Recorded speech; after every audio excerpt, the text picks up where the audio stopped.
안녕하세요. 행정행 금융TV의 김면행 이사입니다. 예. 제가 오늘 준비한 영상은요, 식품 영업, 일반 음식점 영업신고 관련된 부분에 대해서 말씀드리려고 합니다. 일반 음식점 영업신고를 했는데, 행정기관에서 등록 폐쇄하는, 등록 폐쇄 처분을 하는 경우가 있습니다. 어떤 사례냐면, 이분이 자기가 영업을 하던 건물에다가 일반 음식점을 했었습니다.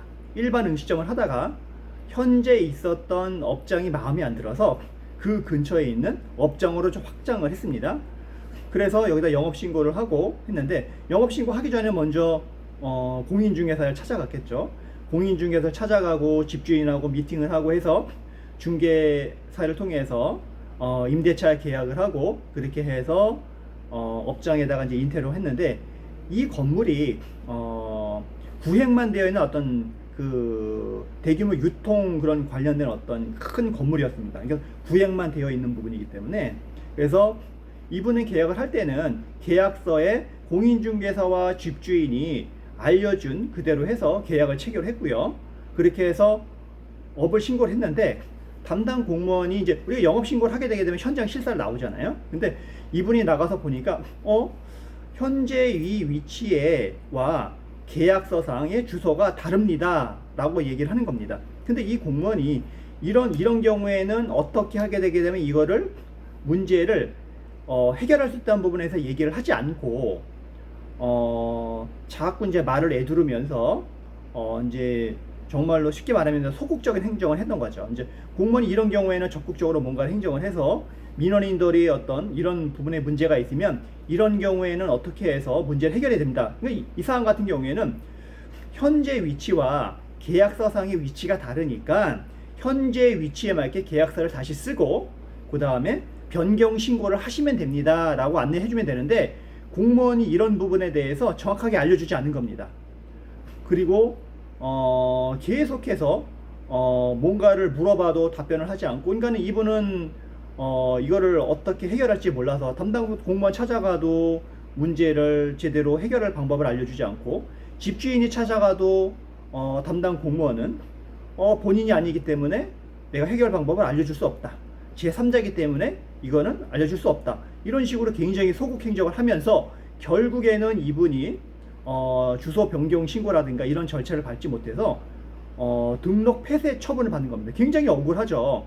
굉장히 단순한 민원인데 이 공무원이 제대로 그런 부분 알려줬으면은 이런 처분을 받지 않았을 텐데, 그러니까 공무원이 이런 분들 굉장히 많으신 것 같아요. 정말 민원이 나가게 되면은 문제점이 있으면은 해야 되는데, 모르겠어요. 어떤 의도로 이렇게 했는지 모르겠지만 뭐 뒷돈을 바랬는지 뭘 바랬는지 모르겠어요.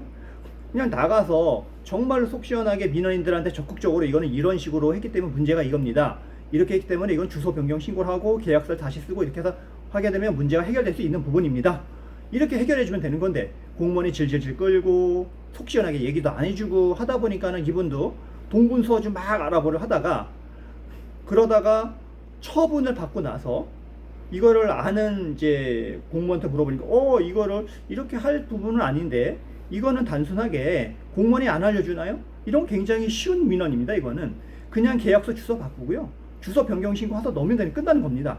그런데 이렇게까지 처분이 나온 게 조금 의아하다라고 이제 말씀을 하신 거예요. 근데 이분 같은 경우는 너무나 이제 속된 말로 열받으신 거죠. 공무원이 이렇게 정말로 간단한 민원인 건데 이것도 얘기도 안 해주고 이런 식으로 질질질질 끌다가 행정처분까지 내린 것 자체가 굉장히 억울한 부분이기 때문에 이제 행정심판을 이제 제기를 해서 집행정지 당연히 해야 되겠죠. 왜냐하면 행정심판을 제기를 할 때 등록 폐쇄니까, 등록 폐쇄라는 거는 행정심판 할 때까지 영업을 할 수가 없잖아요. 그러니까 이 처분을 정지시켜 놓고 그 다음 행정심판을 끌고 하는 거죠. 그래서 결국에는 해당 공무원의 여러 가지 소극적 행정이라든가 그 다음에 이제 너무 부당한 행위, 이런 부분은 여러 가지 법리적인 부분을 해서 조금 이제 다시 행정심판을 통해 가지고 구제받은 어떤 사례였습니다. 우리가 행정기관에 이렇게 뭔가 인가, 허가, 신고, 등록, 청구, 승인 이런 많은 여러 가지 민원들이 있는데요. 법정 민원이든 뭐 여러 가지 민원이 있는데, 이런 민원을 할 때 담당 공무원이 굉장히 소극적으로 하거나 굉장히 불선하거나 부당하거나 이런 경우가 굉장히 많습니다. 그럼으로써 결국에는 민원인한테 침입적인 행정 처분을 하는 경우가 굉장히 많습니다. 정말로 이런 공무원분들은 좀 없으셔야 되는데 지금 뭐 쌍팔년대도 아니고 뭔가 뒷돈을 바라는지 뭘 바라는지 모르겠어요. 이렇게 뭔가 부당한 행위를 해서 민원인한테 도대체 뭘 얻겠다고 하는 건지 정말 속 시원하게 방법을 알려드리고 이렇게 하면은 이런 어떤 불필요한 어떤 분쟁이라든가 이런 게 없었을 텐데 이런 식으로 하는 공무원들이 꽤 많은 것 같습니다. 그래서 이런 어떤 부당한 행정 처분이 있을 때는 무조건 일단 행정 처분을 구제를 받기 위해서는 행정심판을 이제 전문 행정사를 통해서 행정심판을 제기하시는 것이 가장 현명한 방법이고요. 왜냐면은 행정심판을 제기하게 되면 우리가 이기게 되면 행정기관에서는 또 불복할 수가 없거든요. 근데 행정소송을 하게 되게 되면은 행정기관에서는 1심 재판에 대해서 불복을 해서 항소심 갈 수 있는 부분이 있죠. 근데 행정심판 같은 경우에는 민원인이 이기게 되면 행정기관은 거기에 따라야 됩니다. 그런 의무가 있기 때문에 그래서 행정심판을 반드시 하시고요. 그 다음에 공무원의 여러 가지 소곡 행정이 있다면 소곡 행정에 관한 신고를 하십시오. 그래서 소곡 행정에 대해서 신고를 어떻게 하는지 방법에 대해서 또 어떻게 입증해야 될지 잘 모르시면은 전문 행정사들을 통해서 이런 부분에서 구제를 받으시기 바랍니다. 그래서 오늘은 공무원의 소극적인 행정으로 인해서 민원인이 부당하고 위법한 행정처분을 받았을 어떤 구제 사례에 대해서 말씀드렸습니다. 예, 오늘 여기까지 하겠습니다. 감사합니다.